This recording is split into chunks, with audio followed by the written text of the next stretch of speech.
My name is Sue Heath. I'm a Professor of Sociology in the School of Social Sciences and the co-director of the Morgan Centre for Research into Everyday Lives. And I'm going to be running this session on researching young people's lives. Before I do anything, I've been asked to just point out that unless anyone has any objections, the session is going to be filmed. So can I just check that everyone is okay with that? Okay, good, thank you. So I think we're okay. So what I want to do, I should just introduce myself a bit more.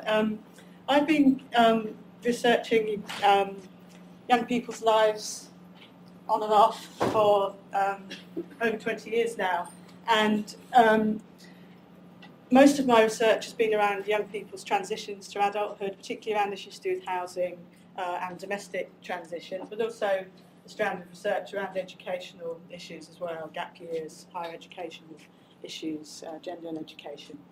Perhaps the confession to make at the beginning is as I've got older, the focus of the groups I've been looking at has got older, and in fact most of the projects I work on now include young people normally as part of the groups that we're interested in, but I'm much more interested in intergenerational issues and sort of issues to do with the life course.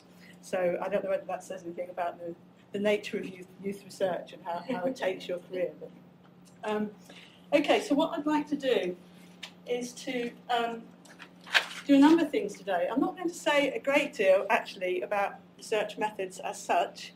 What I want to do is try and provide you with an introduction to some of the sorts of issues you need to be attuned to if you're going to be conducting research with young people. It's very striking. We've got a group of people in here thinking about researching young people's lives. The other side there's a group of people thinking about researching older people's lives. By implication, there are certain issues that are specific to researching particular life stages. So that's what I want us to try and think about. So to start with, I want to say something about the distinctiveness of youth research in comparison with other forms of research, including research on childhood as well. I do see them as quite different in some ways. I want to say a little bit about some of the ethical issues that you need to be aware of, I think, and also to say something about participatory approaches, which are very commonly used in youth research. Then I'd like to move on to talk a little bit about this issue of researching across difference. Now, the insider-outsider debates are common to all sorts of research, you know, there are all sorts of issues that we need to attend to as researchers about our own positionality when we conduct our own research. But the one I want to focus on particularly today is that of age, which is almost the elephant in the room amongst youth researchers, about your own positionality in relation to your age and those who are involved in your research. So I'll say a little bit about that. Finally, I'll come around to methods, and I want to say a little bit about how the field is developing, the sorts of methods that people increasingly are using in youth research, and then we'll throw it open for questions. So I'm going to hopefully be quite brief. I'm not going to go into a lot of detail. What I'd like to do is just throw out some ideas for you to think about and for you to take forward. Can I just get a show of hands? I mean, are most of you actually involved or about to start research involving young people? Yeah, so you know, hopefully in the discussion we'll get some of your own examples as well. The other thing to say then is what age group am I talking about here? I'm really very much addressing research conducted within the youth studies tradition, which is a broad church covering anything from developmental psychology, educational research, social and cultural geographers, cultural studies, youth transitions approaches, feminist youth research, girls studies, many other bodies of research, which all would situate themselves under this broad umbrella of youth studies. It's very interdisciplinary as well, I should say. And for the most part, the age group that we're talking about is really mid-teens to mid-20s. Now, of course, we could argue all afternoon about how you actually define youth, and we're not going to do that. But for the purpose of actually having a meaningful discussion about methods, let's say we're talking about that age group. Okay.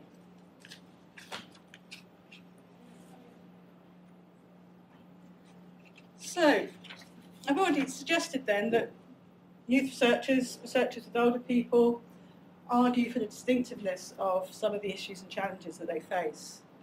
And so the question is, how distinctive are those challenges to youth research? There are lots of common issues that all researchers are interested in.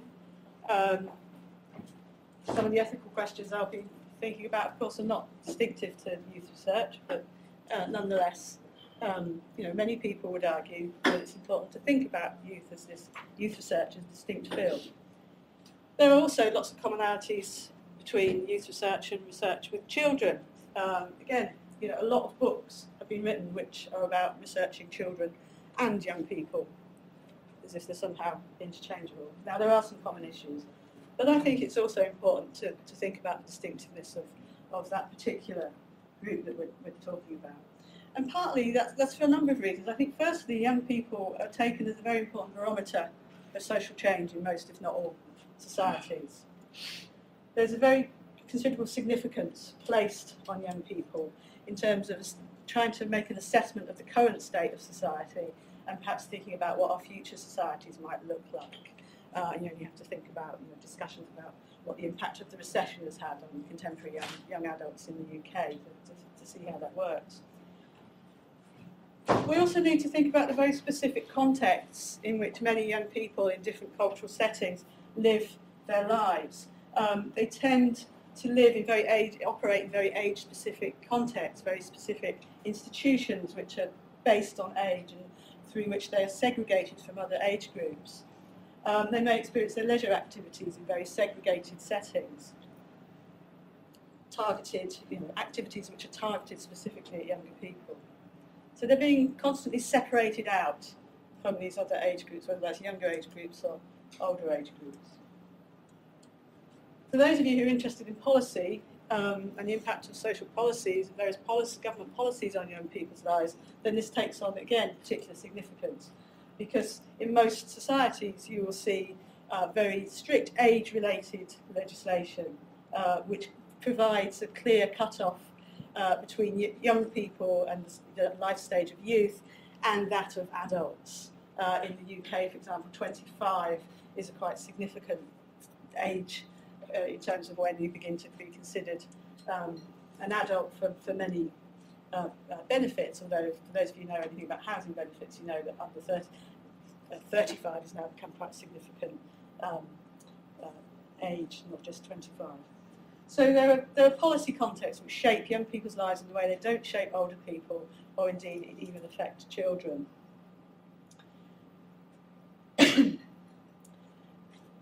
Linked to this, I think there is a sense in which young people's transitions are subject of constant monitoring. Again, it goes back to this idea of young people being the future. And therefore it's very important from the perspective of those in power and those who are making policy to know what's happening amongst that younger generation.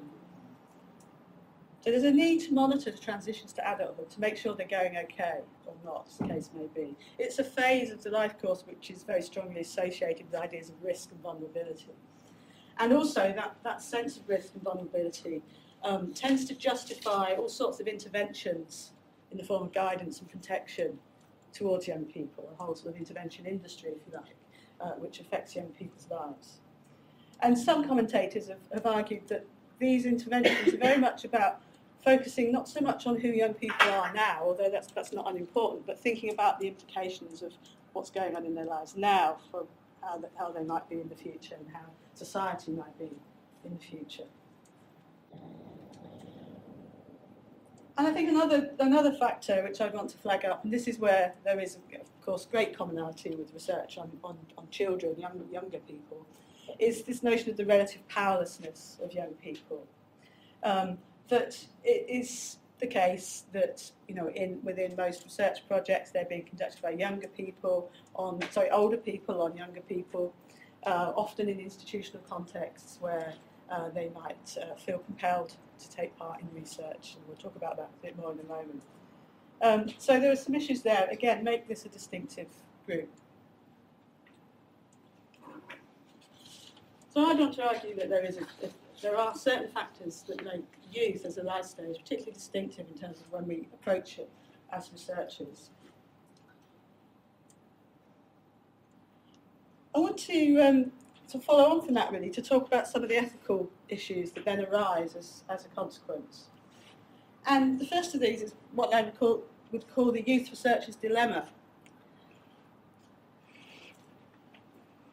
I think probably most of us who conduct research with young people would like to say that we've got a strong commitment to challenging the ways in which their lives are often represented or perhaps misrepresented in the media and by politicians and all sorts of other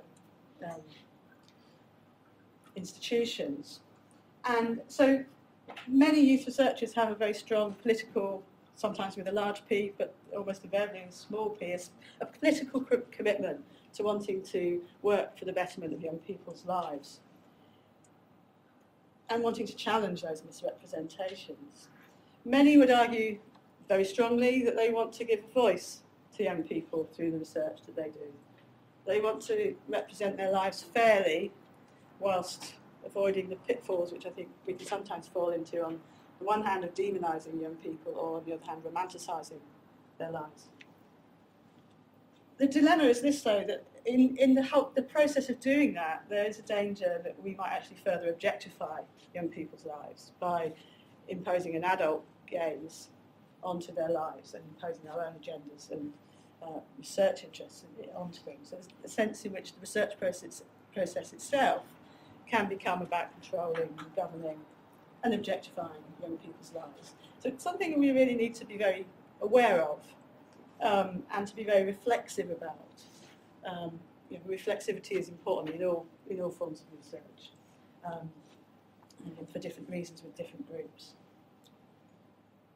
Now, some would argue that participatory approaches circumvent these sorts of issues if we're giving power to young people, and I'll say a little bit about that in a moment. But even here, some critics have said, well, actually, participatory approaches could be construed as self-monitoring of young people's lives. We're encouraging people to monitor their own selves for the purposes of other people. So, there's some interesting arguments in the literature about these issues.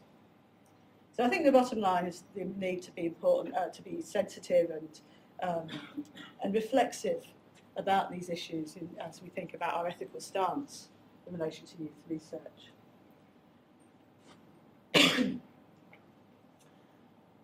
So if we think about the ethics of youth research more generally, I'm sure you're all aware, of course, there are certain legal issues affecting certain age groups. So certainly if you're working with under 16s, that's going to be an issue for you. Even if you're working with under 18s, if they're still in education in the UK context, that's also an issue. There are certain things that, certain processes that would need to be undergone in terms of criminal checks and processes of consent are very important. Issues of parental consent often are going to affect your work, even if the group in question might be over the age of 16. If you're working with a gatekeeper of some kind, they might still insist that you ask for parental consent. So there are issues there around consent, which can be a bit of a legal minefield, and of course it's something that shifts and changes over time as well. And I have to say I'm not completely up to date with where things are at present as to quite what legally you could and couldn't do in that respect. But it's very important, therefore, that your work is subject to research ethics review, because those sorts of issues will be picked up in that process. So legal issues are obviously an important backdrop. The issue of working with gatekeepers is something which is often very applicable in youth research, given that young people's lives, as I've already said, often, and the research that we do often is quite institutionally based, whether that's schools, colleges, youth clubs, youth organisations of various kinds. I could go on. So gatekeepers, those who act as a go-between between researchers and those who are researching, who they wish to involve in their research, can be very powerful people. Quite rightly, gatekeepers have a role to protect the young people who sit at the other side of their gate, but sometimes they may not be working necessarily in the interests of the young people themselves. There may be cases where young people might, if they knew about a piece of research, would be very keen to take part, but they never actually get to hear about it, for example. So gatekeepers are very important people, and in terms of the process of gaining access, it's really important that you establish good relationships with gatekeepers as part of that process. There's also a danger that gatekeepers might give what we call proxy consent, so effectively say, oh yes, it's fine, you can come in, you can distribute questionnaires to my classroom of 16-year-olds or whatever, and the young people themselves don't actually get the chance to say yes or no. There's this notion of assumed consent is often talked about. So thinking about how you work with gatekeepers is a very important ethical dimension as well as a practical dimension of conducting research with young people. Participatory approaches. I think Alan France, a youth researcher, I think he's at Sheffield, or was at Sheffield, talked about participatory approaches as a new orthodoxy in youth research a few years ago. And I don't think he meant that necessarily as a compliment. I think he had some concerns about how many researchers may be giving lip service to the idea of giving greater control to young people. It's very much a movement which is linked to the children's rights agenda and the rise of the new sociology of childhood, but also plugs into debates which have been going on for many years within the sociology, within the youth studies tradition more generally. And there are various debates about what participatory approaches should look like. Some of you may have come across Roger Hart's ladder of participation. Any of you is familiar to anybody? This is perhaps the most widely used model for thinking about degrees of participation in research. We're talking here specifically about young people, but this is a model which is used across a whole range of different research groups. Now, the important thing to note is that rungs 1, 2 and 3, I hope you can read it, are not really about participation at all. So rung 1, young people are manipulated into taking part in research. Well, hopefully none of us are going to be operating at that level. Rung 2, young people are decoration. So you might, have a young person on an advisory panel but not actually give them much real say. Young people are tokenised. We really start to think about proper forms of participation from this rung upwards. And as you can see, there are different degrees to which you might want to involve the young people in your research and in that process. So it may be an issue of consulting the groups who you want to research about the sorts of things that you include in your research design, the sorts of things you include in your surveys, your interviews, through to giving them some sort of deciding role in the sorts of methods that you might use, right through to examples where young people actually set the agenda. So there are these different degrees. And this model has been, as I say, very widely used, but also criticised for implying that this is necessarily the best. There's somehow sort of a moral hierarchy to this.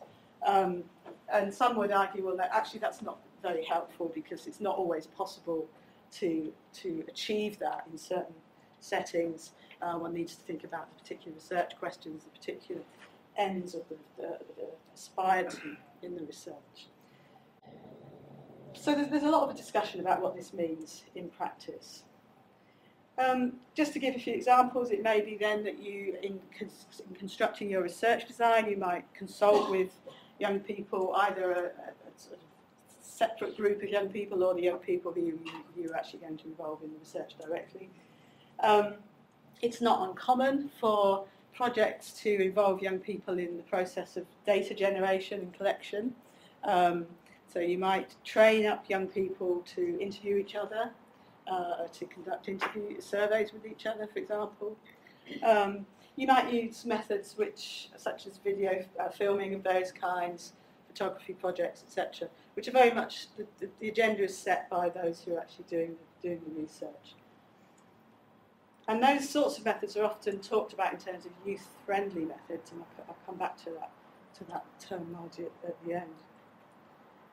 In some cases, young people might be invited to be involved in the interpretation of data, either to conduct the analysis themselves or for the analysis to be presented back to them for their comment and feedback.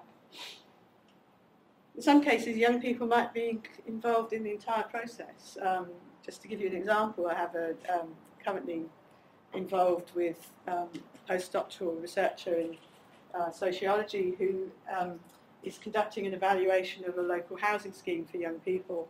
And yesterday he had a first focus group with a group of 4 young tenants in this scheme who were going to conduct the research themselves. So they sat down and talked about the issues that they wanted to address. Josh was told in no uncertain terms by one of them that he got it completely wrong. His research design was really bad. And I'm not quite sure, he hasn't told me quite how he responded to that, but yeah, he's been able to build that into the plans.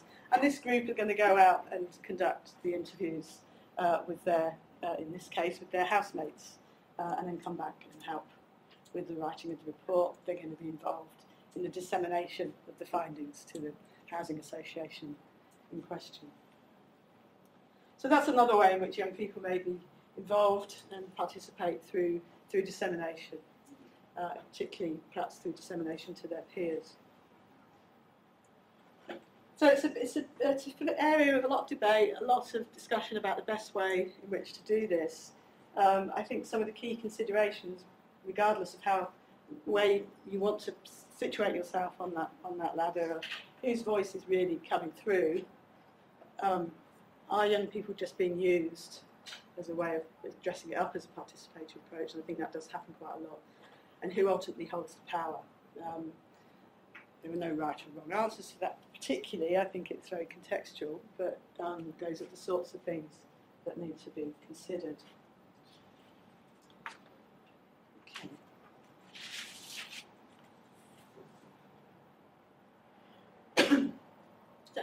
Sorry, I lose my voice. Any questions or comments before I move on? Yes.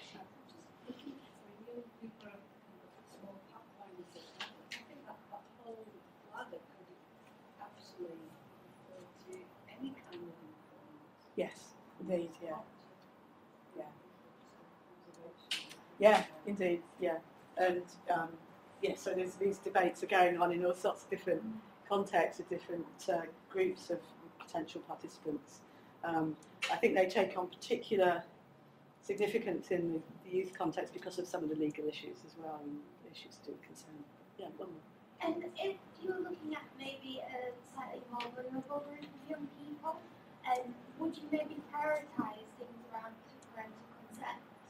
So, for example, I do a lot of research with lesbian and bisexual young women, and obviously gaining parental consent in that situation is a risk. Yeah, absolutely. I was involved in a project a few years ago where we researched researchers' practices around consent, and there's a really nice example of that precise issue where a university research ethics committee there was a postgraduate researcher who was wanting to do research on young people's experiences of coming out in a youth club. That was the access route through a youth club. And his university ethics committee insisted that he get parental consent, which of course was ridiculous because a lot of the parents didn't even know their child was going to this youth club, let alone that they were gay or lesbian or bisexual. So I think in that case, I can't remember what the outcome was in that case, but it's a contested issue. Yeah, I think there's quite a lot of literature on those sorts of issues I can refer you to. Okay, right, so I'll move on.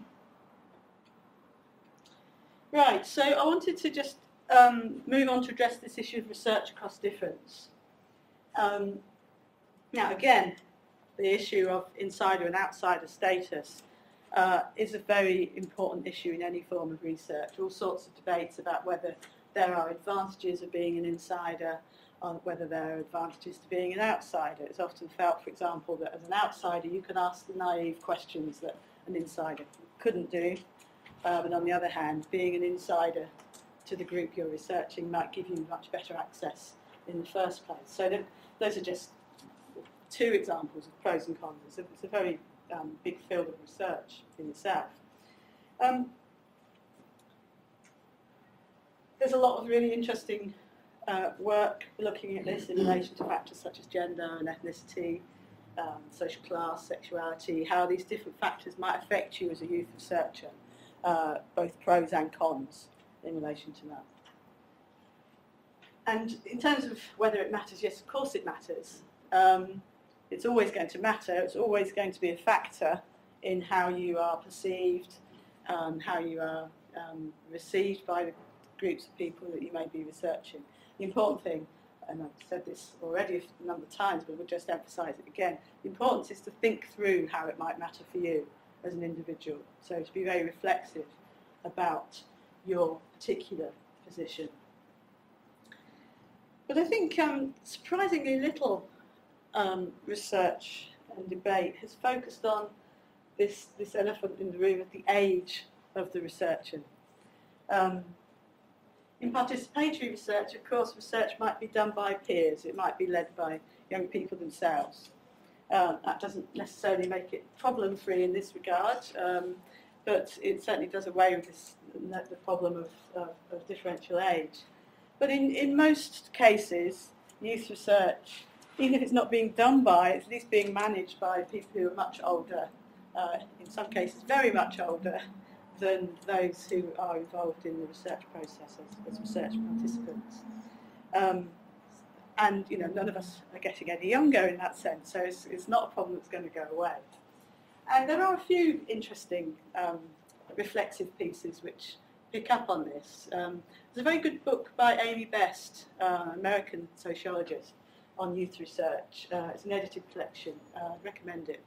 It's different accounts of actual fieldwork-based projects.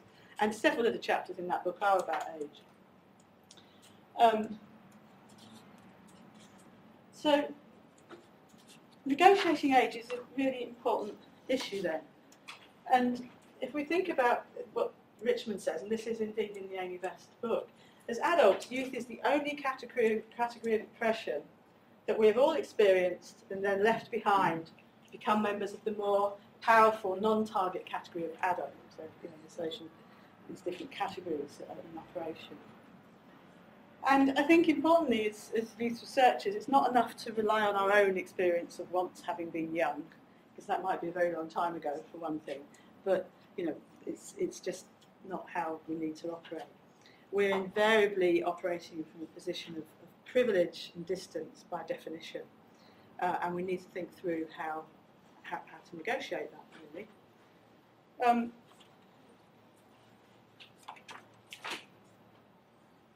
In terms of thinking about how we might do that, and I'm thinking here for those of us who aren't young, anywhere near the age of people we're researching, I think some of the approaches which could be quite useful are based around memory work and autobiographical writing. This is something that I would recommend for any research topic, actually. I remember when I did my PhD, which was around gender and education, gender inequalities and vocational education specifically. Amongst the group of PhD students I was involved with, we all wrote our educational biographies, which was a really interesting exercise, and wrote them through the gaze of the issues that we were particularly focusing on for our PhDs. So I think that can be a very useful way of allowing us to tap into what our own experiences were and what our own prejudices and preconceptions might be. And I'm sure in most cases what we're going to be writing about is a very different world to the world of those who we intend to research. So I would recommend that. I think that's a very useful approach. I think there's a danger that we can sort of, maybe some of us think, oh, well, I feel pretty youthful, but I think that's a pretty dangerous route to take, just sort of rely on some sort of vague sense of at least adult identity, as one researcher has called it. I think it's quite difficult often, if we're doing research in institutional contexts, for older researchers to find their position within the research field. And what I mean by that is that, for example, if you go into a school, there are very fixed roles. You're either, if you're older, you're probably a teacher or a support worker. If you're younger, you're a pupil. And if you're somehow caught in the middle there with a role which is not very clearly defined, not very clearly understood, you're either going to be assumed to be a teacher, or you've somehow got to mark out yourself as different from that. And you may not want to. You may be quite happy to be assumed to be a teacher. That might work to your advantage. But I mean, there are some questions there of honesty in the field about how you're presenting yourself. But often there isn't a ready-made position in the research field for older researchers. And some people have argued that, given that, it's probably best not to, just to focus on trying to mediate between those worlds by being a good listener to young people, particularly in a world where young people's voices are still not really taken very seriously. I think also, though, we need to be a bit careful that we don't then place ourselves in some sort of surrogate parent or grandparent role, or see ourselves as therapists to the people we're involving in our research. So there are some ways in which we can effectively think through these issues and think about how we can reflect on our own position as older researchers. Now, it may be, of course, that this isn't a problem at all because you look very young. And here's an example here from a researcher called Catherine Morris-Roberts, who did a PhD in the school setting when she was actually in her mid-20s, but was constantly assumed to be a pupil in school. And I think what she says here highlights that this is a quite interesting, ambivalent position to take up, which actually has its own pros and cons attached to it. So she's talking here about a teacher, and the first thing she says to me is, when you build up a picture in your mind about someone, well, I was completely wrong. My instinct is that she is referring to my age, and subsequent discussions confirm this. Even when I've been in lessons for months, it sometimes takes teachers a while to acknowledge my presence. I walk the corridors at break time and often subject to the same treatment as teenage girls I work with. So, but in that case, that was actually quite beneficial to her because it gave her a position of almost an insider role, and she was able to appreciate firsthand how it felt to be in that sort of situation.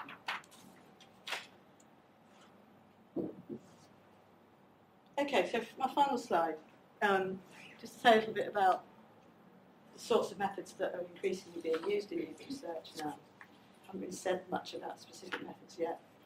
But there has been, over the last decade or so, a real explosion of creativity and innovation in youth research, as in other fields, but I think many of these have found their origins in youth research, not least because they're often seen as youth-friendly methods. So there are lots of examples of youth researchers working with visual methods. Photography and film-based methods are sort of quite well established now.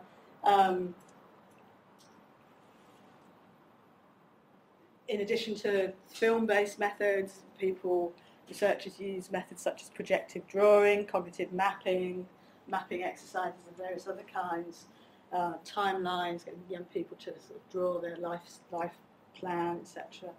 And if you think about visual methods, maybe that you can work with data that already exists, so analysing young people's social media, for example, the websites that they produce, blog analysis, etc.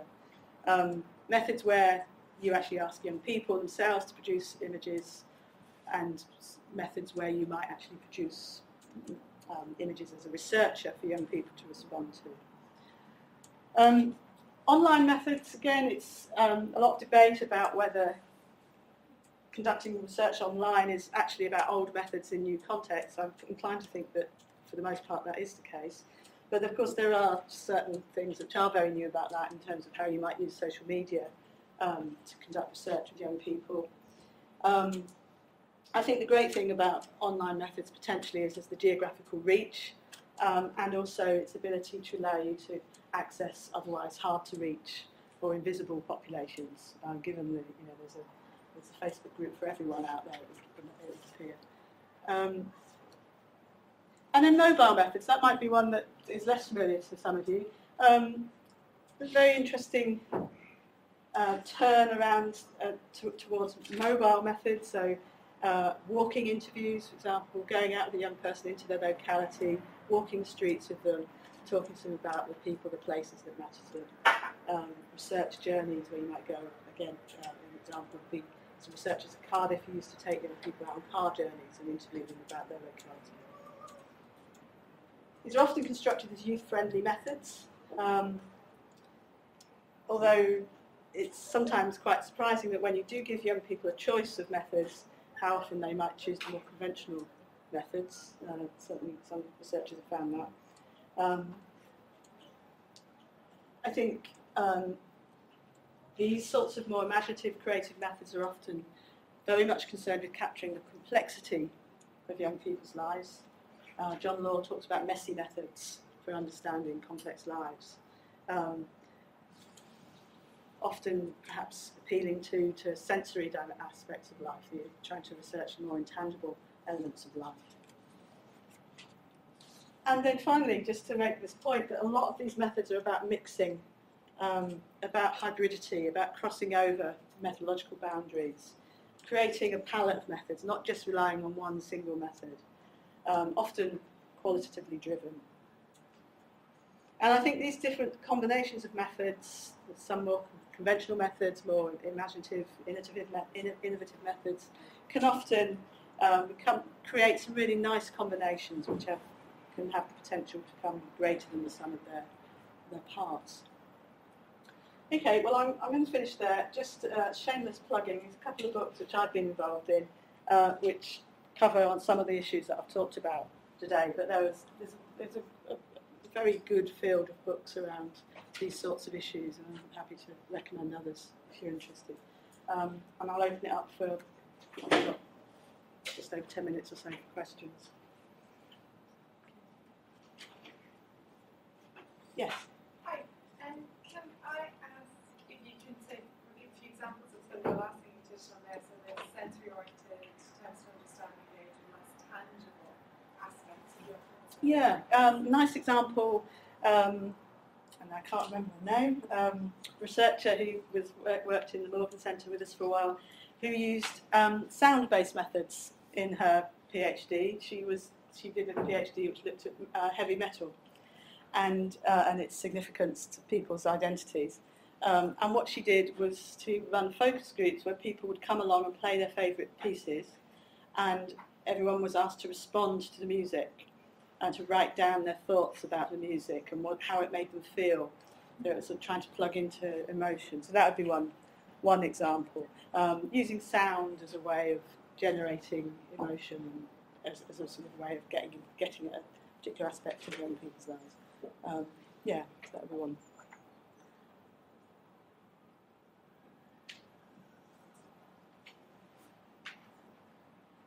The example of the sound-based project is in this book. Yeah.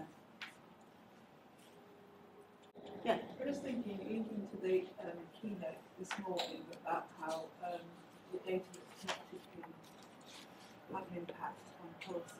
I'm just wondering how much of the research and studies has had an impact on current government policies and changes in the, for example, SEN reforms, which is now up to 25. Yeah. Was that basis come from a lot of research? I don't know about that specific case, but I mean, I think under the previous government, there did seem to be more of an emphasis on trying to include young people's voices in consultations and the emergence of youth parliaments, for example. And I think some of the approaches which are based on participatory methods can be quite useful in that way. But it's a double-edged sword, because often policymakers will say, well, that's just, that's not rigorous research. So I think that's one of the issues that is often raised around participatory methods, that although at one level it's really good in terms of the sort of its ethical underpinnings and its commitment to giving a voice to young people, it might actually be less effective, unfortunately, in persuading policymakers and politicians to take it seriously. So that, maybe there's a mix, balance that needs to be struck there. I don't get the sense that the coalition is listening in quite the same way. But there is still that sort of ongoing emphasis on youth involvement in budget setting, for example, that some authorities used to sort of move down that road a while ago. So I just think over time, whereas youth, if you finish school at 16 and get a good job, you can have a master's degree. Do you see what I mean? Well, indeed. So actually seems to have been extended now. That's really where a lot of my own research is situated, actually, in this issue around the extension of youth, and how sort of many of the sort of traditional markers of adulthood are becoming later and later, not just in the UK context, but in many societies. So that then raises other issues about competing interests as well, because I mentioned at the beginning how my own research interests, as I got older, my interest came older. The group I was interested in came older. There are lots of discussions now about whether adolescence doesn't finish at until 35, for example. So I think there's some interesting issues about how that then feeds into debates about policies which affect young people's lives. Which is really the point I made at the beginning, that trying to determine what we actually mean by youth is very, very difficult. It's not simple.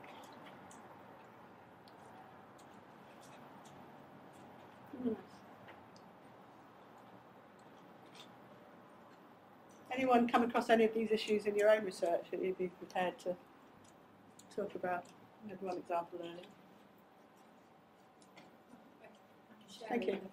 So I'm from the Department of Life Data, and I'm looking at spiritual well-being in relationships and difference. And most recently I've said young people centre in Halifax have a strong arts bent. And I finished doing that, setting up actually, and I'm now about to write some letters, some young people have been working on. So I've got no ideas. I'm going to look at the option to discuss their response and interview all the candidates, exchange lots of information. It just feels right in terms of the young people there. So it's just another simple. Yeah, I think feeding back is really important. Yeah, that's right. Do you know of any work around letter writing? Not off the top of my head, but I'll think. Talk about it afterwards. Yeah, I used Q thought methodology to get views of parents and young people about the special needs young people who are going from 16 into post-16 provision education provision, and what they wanted from that. But I had the experience of the gatekeepers, like some colleges of further education, for example, would, without thinking about consent, not even letting the parents know or anything, because they decided actually there was too many ethical issues and much as gone through all ethics at university and everything else. And it was the schools who used to people coming in doing things, who then passed the information to the parents and explained to the young people. So they both had to obviously do consent forms. But I just find it interesting in colleges of further education didn't engage in the process. No. And say about that thing about building relationships. Certainly, about being aware of that being an issue, and giving people the time to engage. But it's such a short amount of time to sit with you anyway. Yes, it's very difficult to do that. And those institutions have got their own organisational demands, and researcher is not their priority. And so you can understand the pressures which lead to that situation. Absolutely. But I guess it's about trying to find a way of negotiating that for the best possible But that's what hindered the research, because I wanted to take that cross view of people going to different settings post-16, not just school, but going into everything, but couldn't get that perspective. Yeah, it's a shame. Yeah. And I just wanted to ask, when you mentioned about maybe being similar age and being well with the participants that you're working with, you said that there were some benefits but also some drawbacks in that. I was wondering if you could elaborate on what some of the drawbacks might be. Well, I suppose it would be that whole issue of over-identification, and maybe that can be could be a negative in some cases, that you wouldn't necessarily have that critical distance or would be seen to have that critical distance. That might be one example. I mean, I think, to be honest, there are more benefits than drawbacks to that particular approach. As long as you're very open, you correct people's misconceptions. No, I'm not another pupil. I am, the researcher.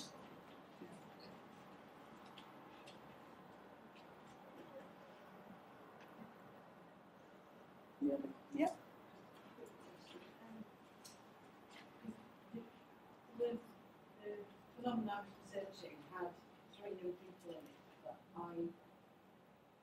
decided not to interview them because of all the ethics things that we have. So one of the problems with that was because it's overseas. So I may go back and do more research there. And of course, with Japan, where the age of adult is 20, not 18 or 16. So I just want to get an experience of how do you deal with when you're doing research overseas, yet we're doing the British ethics committee that we have to. I don't have any personal experience of that, but on serving, I used to be the chair of an ethics committee at my previous university, and we had those sorts of cases coming up, and it was really, I think in most cases, the advice was to go through a local ethics committee in that country as well to make sure that you were following the local guidance and advice to the letter, because often, as you say, the legislation and the requirements are often very, very different. So you'd you'd need to sort of find a contact in that country who would be able to advise you on that. Okay, if there might be more questions then, I'll finish that. I'll be around for a few minutes if anyone wants to ask me anything personally.